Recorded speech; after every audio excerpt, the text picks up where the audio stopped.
Native Americans are more likely to experience food insecurity than any other racial or ethnic group in the United States. Now, across the country and the world, climate change has made it harder for tribes to produce and access traditional foods. Sustainable solutions to address the food crisis will require a shift away from fossil fuels.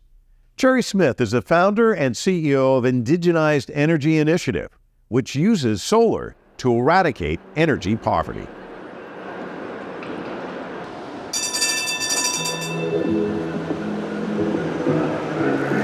I met Smith at the leadership meeting of the Asia-Pacific Economic Cooperation in San Francisco.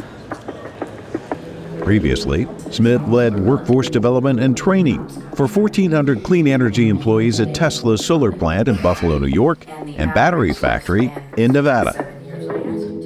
When I speak to people within the indigenous community, that there's just kind of this linkage through time to the earth and being stewards of this planet, which seems like such a refreshing message as we're, kind of catapulting towards catastrophe in a sense.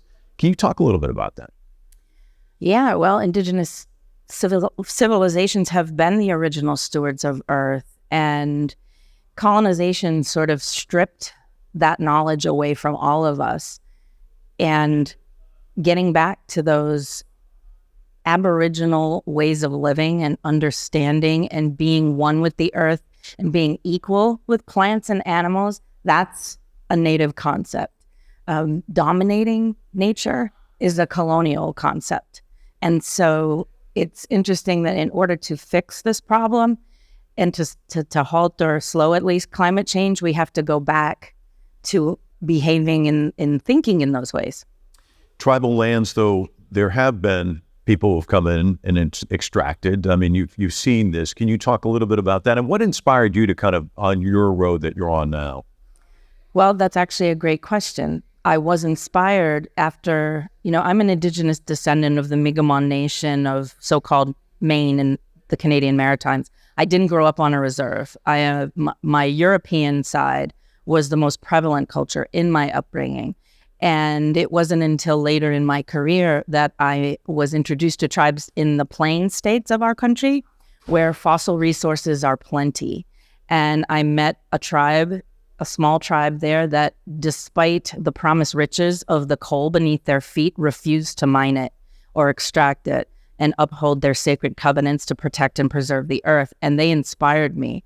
And so they wanted a path forward. They were saying no to coal for so long. They were looking for something to say yes to. And I was at Solar City, and which we became Tesla after. And I said to our leaders, if not us, who? We're 34% market share. We can show this tribe a way forward that is in line with Native ethos and lifeways. Talk to me about the clean energy journey, because it seems like there's still this resistance to shift the way we kind of lead our lives. Clean energy in general, yeah, because, until recently, it was a concept and not a viable market. And now that solar, anyway, is the cheapest form of electricity generation in the world, people are paying attention. And tribes are recognizing that this is a way that they can engage in the markets of renewable energy and sell power. The tribal lands account for the majority of what's left in our country that's large enough for utility scale solar and wind. So that makes it very attractive, not only for tribes, but for outside developers that might want to partner with tribes to build clean energy. Can I ask you about your job, your role, and the pressures of that, in the sense that I've read, Jackie Robinson talking about, it wasn't just being a baseball player. He was representing a race, and Barack Obama, as president, had to represent a group of people. You're a representative of indigenous people. Is there a pressure that comes with that?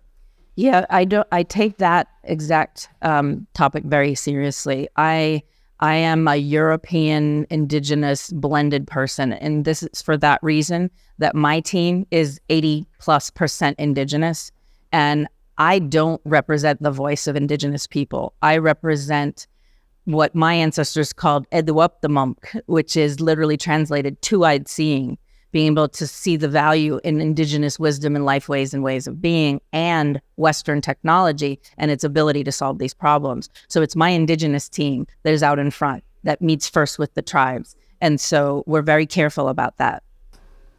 We're going to have all these APEC ministers here. They're only here for a short period of time. They leave. Is there a message that you hope they leave with from you and others?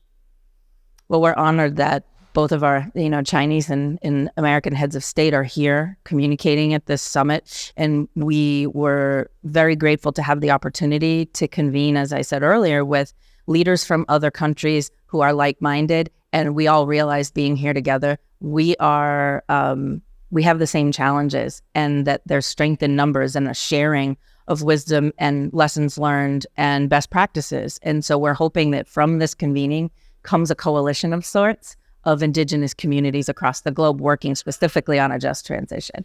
Talk about those conversations. I mean, what are some of the takeaways that you've had so far that give you some encouragement as you leave San Francisco?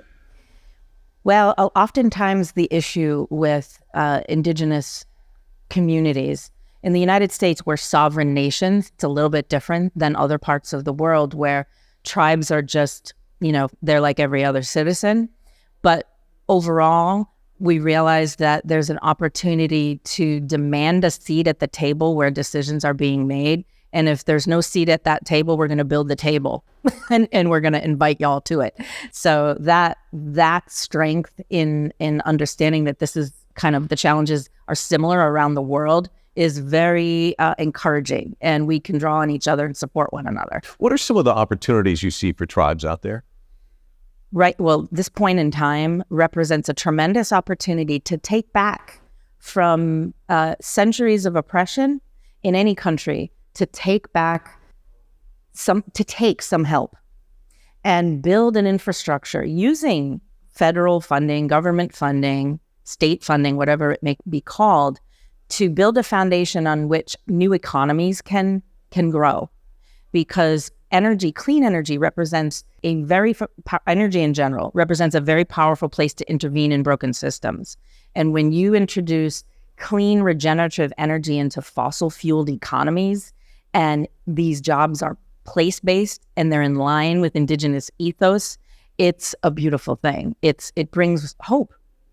Speaking of hope, it seems as though when we think about climate change, it seems like this oncoming train, we're kind of basically on the tracks, roped in there, can't get free. It just seems so dire, all the reporting. So you're out there, and I mean, you know the truth.